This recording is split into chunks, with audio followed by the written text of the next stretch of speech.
ஒரு நிமிட கதை. காலையில் மனைவியிடம் கடுமையாக சண்டை போட்டுவிட்டு ஆபீஸ் போயிருந்தான் அவன். சமீப நாட்களாகவே இப்படி அடிக்கடி ஆகிறது. திருமணமாகி ஓராண்டு ஆகிவிட்ட நிலையில் இப்போதுதான் அவளது பல செயல்கள் அவனுக்கு தவறாக தெரிந்தன. எதிலாவது குறை கண்டுபிடித்து வம்பிழுக்கு மனநிலைக்கு அவன் போய்விட்டிருந்தான். ஏன் இப்படி செய்கிறேன் என்று தனிமையில் அவன் தனக்குத்தானே கேள்விகள் கேட்டுக்கொண்டாலும் தனது தவறை உணர மறுத்ததால் பதில் கிடைத்த பாடில்லை.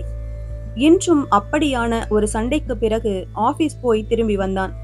காலையிலேயே சண்டை ஆரம்பித்து விட்டதால் அவள் மதிய உணவு சமைத்து தரவில்லை. ஓட்டலில் சாப்பிட்டது பிடிக்காமல் பெரித்த பசியோடு வீடு திரும்பியிருந்தான். நேராக கிச்சனுக்கு சென்று பார்த்தால் எதையும் சமைத்த அறிகுறி தெரியவில்லை. காலையிலிருந்து அவளும் சாப்பிடாமல் இருந்திருக்கிறாள். ஏன் சமைக்கவில்லை, ஏன் சாப்பிடவில்லை என ஆறுதலாக கேட்கலாம் என நினைத்தபடி அவளை தேடி படுக்கை அறைக்கு போனவன் டென்ஷன் ஆகிவிட்டான். அவள் ஒரு சமையல் நிகழ்ச்சியை டிவியில் பார்த்து கொண்டிருந்ததுதான் டென்ஷனுக்கு காரணம். கோபத்தில் வார்த்தைகள் வெடித்தன. சமைக்க துப்பிள்ளை, எதுக்கு டிவியில் இதையெல்லாம் பார்க்கிற என்றான். ஆறுதல் வார்த்தைகள் எதிர்பார்த்து காத்திருந்த அவளும் கோபமாகிவிட்டாள்.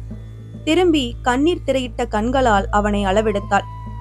இத்தனை நாட்களாக காதல் வார்த்தைகள் பேசிய அதே நபர்தானா இவன்? கோபம் கொப்பளிக்க வார்த்தைகளை வீசினாள்.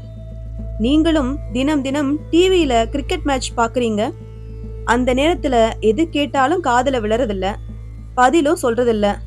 நீங்க என்னைக்காவது விளையாடுனீங்களா? அப்புறம் எதுக்கு பாக்குறீங்க? அவன் வாயடைத்து போனான். பிறரை குற்றம் சொல்லும் பலரும் தங்கள் குறைகளை அளவெடுப்பதில்லை.